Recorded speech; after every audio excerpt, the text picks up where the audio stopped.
Rice. I learned this method from Mike and Beverly Philippi when I worked at the Hobbit back in the late 70s and early 80s.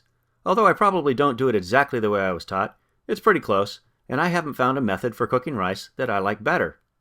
Start by heating some canola oil in a pan. Stir in 2 cups of long grain rice, then let it sit a minute or two. Stir, let it sit again. Keep doing this until the rice barely begins to brown. Now add some diced onion, minced garlic, about 1 teaspoon of salt, and about 1 teaspoon of Rick's Chef salt. Stir, then add in 3 cups of water.